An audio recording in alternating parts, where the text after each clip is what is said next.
Hola, bienvenidos al canal de FIMAT, un canal dedicado a la enseñanza de la física y la matemática. Continuando con el tema de leyes de Newton, vamos a hacer nuestro segundo ejemplo en función del contenido de primera ley de Newton, es decir, la parte donde los objetos se mueven con velocidad constante o que están en una condición que se denomina de equilibrio, o sea, que están en reposo con respecto al sistema de referencia. Así que teniéndose en cuenta, vamos a nuestro segundo ejemplo para ver cómo desarrollamos de forma correcta una situación que es bastante general y que pueda que tengas ahora mismo como duda y trataremos de solucionarla.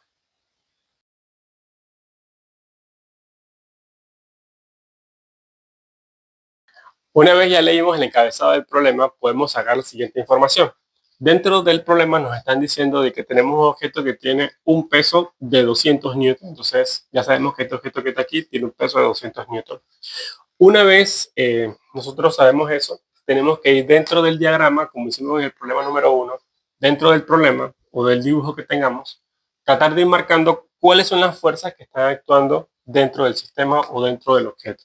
Entonces, vamos a tomar un punto que sea como un punto común donde interactúen todas las fuerzas y sobre ese punto vamos a ir marcando nuestro sistema de referencia. Es decir, vamos a tomar este punto que está aquí, donde se unen las tres cuerdas, se une la cuerda esta que está aquí, que vamos a colocarle un nombre, vamos a llamar que esta es la cuerda, por ejemplo, T1, y esta cuerda que está por acá la vamos a llamar la cuerda T2. Y esta cuerda que viene hacia abajo, que es obviamente el peso que tiene este objeto, la vamos a llamar la cuerda T3.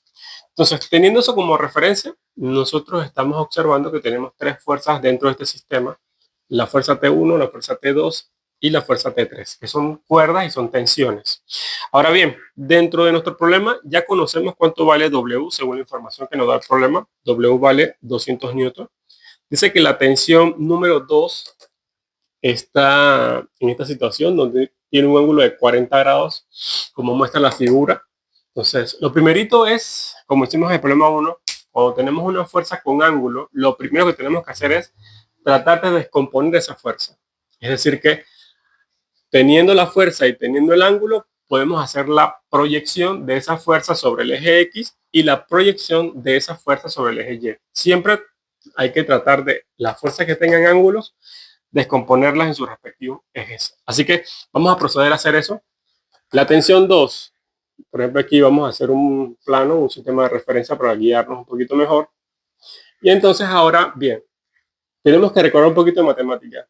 Cuando yo tengo una recta, por ejemplo, una recta como esta, ¿sí? Vamos a suponer que yo tengo esa recta de esta manera.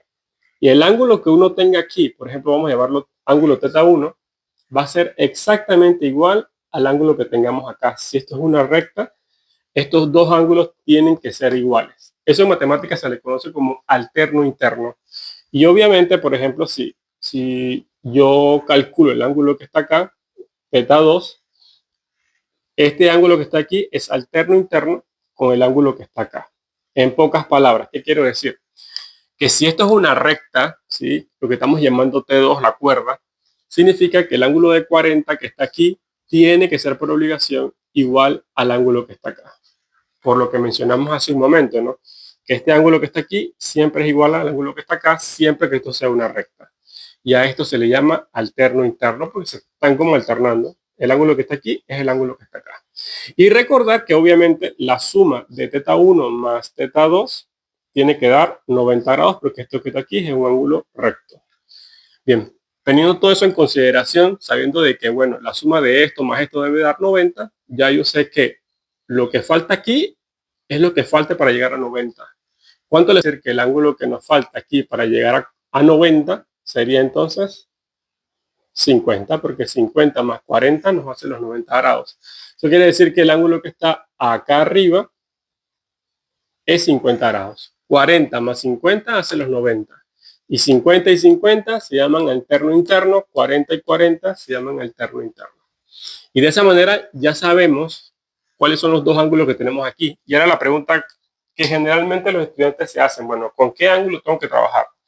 Realmente puedes trabajar con los dos ángulos, pero por recomendación uno siempre trabaja con el ángulo respecto al eje X, es decir, que trabajaríamos con el ángulo de 50 en este caso. ¿Eso para qué? Para que nos quede constante siempre que la proyección con respecto al eje X la vamos a estar calculando usando la función coseno y la proyección sobre el eje vertical, o sea, T2Y, la vamos a calcular usando la función seno. Si tú te acostumbras a usar siempre el ángulo con respecto al eje X, no vas a tener problema de saber si multiplicas por coseno o por seno, porque si siempre uso el ángulo con respecto al eje X, sé que X va a ser coseno y que Y va a ser la función seno. Solamente por eso. Pero podría usar 40, sí, podría usar 40, solamente de que se alterna la cosa, ¿no? Entonces ahora la proyección en X sería seno y la proyección en Y sería coseno. Porque sería, por ejemplo, así, si trabajo con 40, esta sería la proyección con el eje vertical. Ahora, si se observan, sería como la parte adyacente del triangulito. Por eso quiere decir que este lado sería coseno y este lado sería seno. Pero para evitar esos problemas y esos dolores de cabeza, lo más recomendable siempre es tomar el ángulo con respecto al eje X, es decir, vamos a trabajar con el 50, y X va a ser coseno y Y va a ser seno. Y de esa manera ya nos olvidamos de estar pensando que es seno o es coseno lo que tengo que multiplicar. Así que por recomendación, trabajar siempre con el eje X y ya con eso me curo en salud de que X siempre es coseno y Y siempre es seno. Bien, una vez dicho eso, entonces nosotros podemos proceder a, como esto se volvió aquí un enredo, lo más recomendable siempre es trabajar lo que es el diagrama de cuerpo libre. El diagrama de cuerpo libre, marcamos un puntito y un sistema de referencia en el cual vamos a marcar cuáles son las fuerzas que están actuando y de la forma que están interactuando. T1 la marcamos hacia la derecha, este sería T1. La T2 la descompusimos en T2X, o sea que viene una fuerza para acá que sería T2X y T2Y va hacia arriba, quiere decir que hacia acá viene T2Y. Hacia abajo viene el peso W y colocamos el peso W. De esa manera, ya en el diagrama de cuerpo libre, si observan, no aparecen ángulos, no aparece nada, solamente aparecen las fuerzas proyectadas sobre los ejes que estamos trabajando, sobre el eje X o la dirección X y el eje Y o la dirección Y, como hicimos en el caso del problema número 1.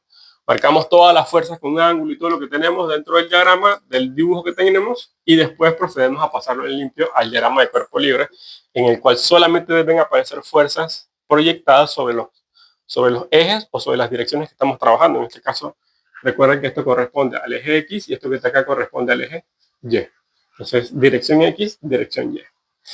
Ahora, como obviamente esto está en reposo, es una condición de equilibrio y eso nos da la información de que la ley que tenemos que trabajar es la primera ley de Newton. Así que comenzamos a partir de eso y decimos, bueno, como la condición es primera ley, yo digo, sumatoria de fuerzas en X tienen que ser cero. También podría decir que la sumatoria de las fuerzas en Y tienen que ser cero, porque el objeto no se está moviendo ni a la derecha, ni a la izquierda, ni hacia arriba, ni hacia abajo. O sea, el cuerpo está totalmente en reposo. Eso quiere decir que está en reposo con respecto al sistema de referencia con el que se está viendo, ¿no? Entonces ahora decimos, bueno, eso quiere decir que la sumatoria de las fuerzas deben ser cero en X y en Y. Entonces procedemos con las de X. Y les recordamos siempre de que, bueno, si yo tengo un sistema de referencia y tengo fuerzas, yo tengo que saber diferenciar, bueno, si están en la misma dirección, quiere decir que están sobre el eje X, pero es posible que no tengan el mismo sentido. El sentido me lo da esta parte que está aquí, si va hacia la derecha o si va hacia la izquierda.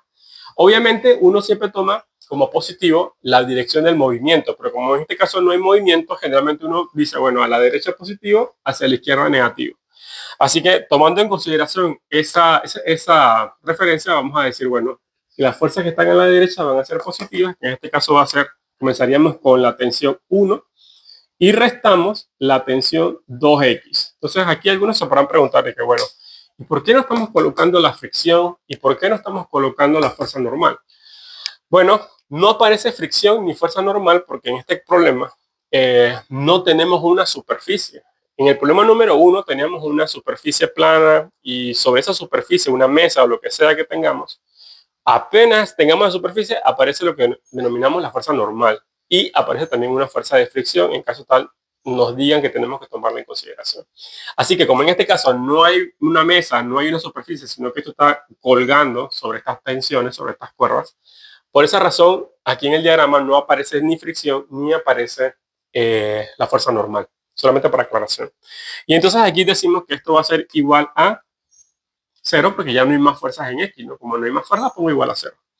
Entonces ahora lo que vamos a hacer es tratar de desmenuzar un poco más esto, o sea, decir cuánto vale esto. Vamos a decir, bueno, T1 menos T2X. Y como les mencioné hace un momento, cuando yo tengo la fuerza que tiene un ángulo, en este caso T2 tiene un ángulo de 50, ¿sí? Vamos a trabajar siempre con el ángulo respecto a X. Tiene un ángulo de 50, yo digo, bueno, como quiero la componente en X, va a ser T2 multiplicada por el coseno de 50 grados. Y esto me lo coloco igual a 0. Obviamente aquí yo no conozco ni T1 ni T2, así que no podemos calcular nada hasta este procedimiento, así que me detengo y lo dejo aquí quieto, no puedo hacer nada. Lo más que podría hacer es poner una en función de la otra. Podría decir, por ejemplo, que, bueno, vamos a poner T1 en función de T2, es decir, que vamos a pasar este negativo hacia acá para que sea positivo. Pasa al igual, cambia de signo, así que sería T2 por coseno de 50. Hasta aquí ya no puedo hacer más nada. Es decir, que para poder calcular T1 necesito saber cuánto vale T2. Pero ya aquí no podemos hacer más nada porque tengo dos incógnitas y una sola ecuación. Para resolver un sistema de dos incógnitas necesitamos dos ecuaciones, así que de alguna manera necesito otra ecuación para poder resolver. Pero obviamente yo sé que yo puedo conseguir otra ecuación con la sumatoria de las fuerzas en Y. Es decir que como aquí ya no puedo hacer más nada, me voy a la sumatoria de fuerzas en Y. Y ahora en las fuerzas en Y estoy viendo que tengo una fuerza hacia arriba que se llama T2Y. La voy a colocar positiva porque vamos a usar la convención de que hacia arriba positivo, hacia abajo negativo. Porque aquí no hay un movimiento. Como no hay un movimiento, no puedo decir, bueno, que la dirección del movimiento es positivo. Así que usamos la convención de que hacia arriba positivo y hacia abajo negativo. W está apuntando hacia abajo, o sea, en el sentido contrario, que sería entonces negativo. Y esto es igual a 0. Y vamos a ir desmenuzando cuánto vale esto. T2 sería T2 por Y, que sería la función seno, seno del ángulo. En este caso el ángulo, bueno, ponerlo directo, el ángulo sería 50 grados. Y le vamos a restar cuánto vale W. En este caso W dice que tiene un valor de 200 newton. Vamos a reemplazar, estamos reemplazando cuánto vale W, vale 200 newton. Y con esto, si ustedes están observando, ya aquí podemos despejar porque sabemos esto, así que podemos calcular T2. Así que vamos a proceder a despejar a T2 paso a paso. T2 por seno de 50, no lo tocamos, lo dejamos igualito. Esto está negativo, lo vamos a pasar hacia el otro lado con signo contrario. Sería entonces positivo 200 newton. Y el seno de 50 está multiplicando a T2 y recuerden que todo lo que multiplica pasa al otro lado dividiendo. Así que nos quedaría que T2 va a ser 200 newton dividido entre seno de 50 grados. Y de esa manera agarramos nuestra calculadora y entonces ahora procedemos a calcular esos valores. Por ejemplo, sería 200 newton entre seno de 50. Al hacer eso, encontramos que nuestro valor sería de 261,08 newton. Y de esa manera ya tenemos a T2. Una vez tenemos a T2, bueno, yo digo, bueno, ¿qué me hacía falta para encontrar a T1? Me hacía falta conocer a T2 y ya la conocemos. Así que podemos decir que T1 va a ser 261,08 newton multiplicado por el coseno de 50 grados. De esa manera encontramos que T1 va a ser igual a ¿qué? Multiplicamos 261,08 por coseno de 50. Y encontramos que el valor sería de 167,82 newton. Y de esa manera ya respondimos a las preguntas que nos hicieron al principio, que era cuánto valía la tensión 1 y cuánto valía la tensión 2. Solamente a manera de aclaración antes de dar por terminado el problema, recuerden que cada vez que tienen una fuerza con ángulo, lo primero es encontrar cuánto vale ese ángulo si no me lo han dado. Generalmente me dan algún valor para que yo pueda calcularlo.